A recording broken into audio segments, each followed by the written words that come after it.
Good morning. My name is Dahlia Bolt. I am representing the GOO lab from the RAU program at Cornell, and today I will be speaking on revealing the occurrence and diversity of microbes in the rhizosphere and their storage of nutrient polymers. So phosphorus is an essential nutrient in agriculture. Plants, especially corn, uptake large amounts of phosphorus when they are producing crops. And maize is not the only crop that does this, but for the focus of this purposes, we'll be speaking on corn. So without phosphorus, there is no food. And current farming practices are very unsustainable when it comes to phosphorus management.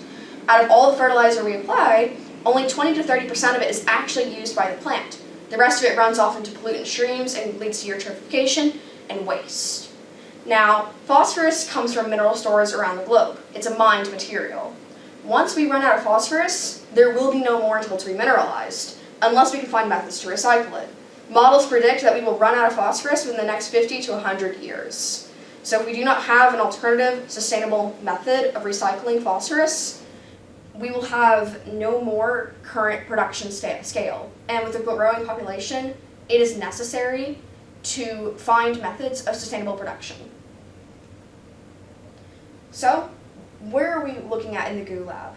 Well, in previous wastewater research, we have found microorganisms called PAOs, polyphosphate accumulating organisms, that are able to remove phosphorus from wastewater streams by producing poly-P intracellularly and then releasing it in the form of ortho-P depending on the respiration pathway it is undergoing. So during anaerobic respiration, PAOs break down poly-P and release crop-usable orthophosphate, whereas they take it up during aerobic conditions. In terms of the field, this is related to how much oxygen is in the soil, which can be changed by water conditions in the field. In other words, if based on wastewater research that this model is accurate in the soil, there may be a way to use polyphosphate accumulating organisms as a timed release or a stress condition release for phosphate in the field, mitigating the need to use fertilizer abundantly.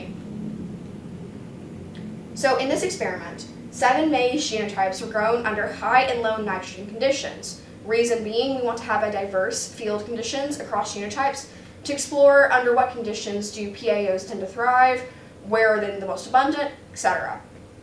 These rhizosphere samples are collected destructively by taking the corn roots and detaching soil directly from the roots. In the GOO lab, we consider the rhizosphere to be soil directly attached to the roots, not just the soil around the roots. 2 controls of bulk soil, in other words, soil not connected to any plants, also in high and low nitrogen conditions, are also taken as well to examine if the soil content has an effect on the PAO composition. So this diagram here indicates the 3 major steps of processing. I'll go in more detail on this on the next slide. But because we are extracting bacteria from the soil, we need to remove the inorganics and the soil from the bacteria. So we go through a washing phase where all of the particles are removed from the bacteria.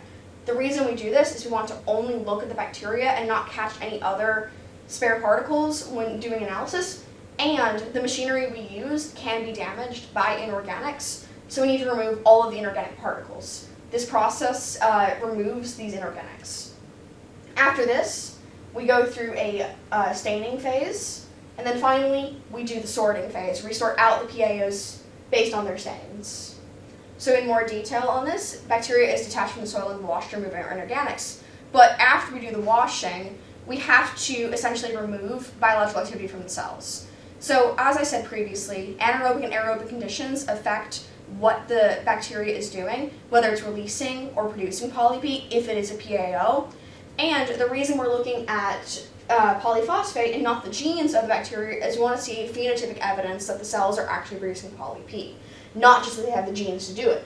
So if there is some stress condition induced by having the soil in test tubes or in a low oxygen condition that you wouldn't see in the field, we don't want the cells to give a false positive or even a false negative if they start to release poly-P. So we essentially mix the cells with a fixation solution to prevent any sort of biological activity from continuing after we process the samples and clean them. And after that, we use a different solution to make the membranes permeable for staining. We're staining for polyphosphate ions and seeing the co-occurrence between like those that have polyphosphate and DNA. And finally, once we have the samples, they are sorted by fluorescence activated cell sorting, FACS, and separated out. So once we gather all our samples, this experiment's ongoing. We are in time point 1 currently. Once all of these samples are extracted, downstream 16S sequencing will be performed to identify the sorted cell's DNA composition, identify what species exhibit PAO traits, and explore how the community shifts across different genotypes. So just because a cell is a PAO does not mean it's going to be the same species as another PAO. So preliminary data so far, this is a FACS data summary report. The upper shows the stains for DNA. As you can see, there's a strong overlap. This is the same sample between those stained for polyp and those without. So with this strong overlap indicates the communities are comparable and that this data is valid for that. The right histogram indicates a difference across polyp content, meaning their accumulation is widely present in the rhizosphere as there is a shift upwards.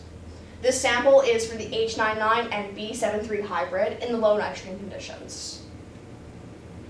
Now this one is focusing on PHA. As shown in the previous diagram, PHA is involved in the pathways for polyp and is also a nutrient storage molecule.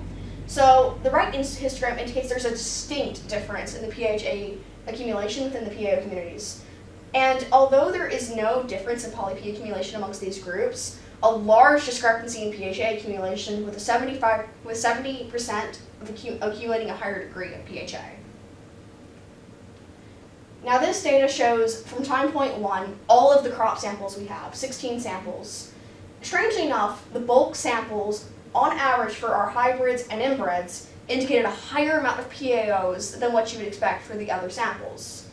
And this is in terms of relative abundance, so this is like the percentages of all the cells sorted that contain PAOs. Additionally, the H99 NRT mutant, which is a mutant that inhibits nitrate uptake in corn, exhibits the highest amount, but with the largest margin of error, so the greatest discrepancy across it. We see that there is typically no trend between high and low end conditions. In other words, the relative abundance does not increase with high nitrogen or decrease, but within the same genotype, you can see that there is a massive discrepancy. For example, H99 high and H99 low has a huge discrepancy within it. So this raises some pretty major questions. So bulk soil has demonstrated having far more PAOs than rhizosphere samples, and polyp accumulators also tend to accumulate PHA. So what are the different triggers for accumulation? And why does the bulk soil seem to have so many more PAOs in terms of relative abundance compared to the other samples? That is something we will still be investigating. The project is still ongoing with complete sampling expected in fall of 2023 with 3 time points to examine across the experiment. I would like to thank the Cornell University BRC Flow Cytometry Core facility for allowing us to use their FACS machines. I'd also like to thank the GOO Lab and a special thanks to my mentor, Matthew Baldwin, for helping with this project. Thank you.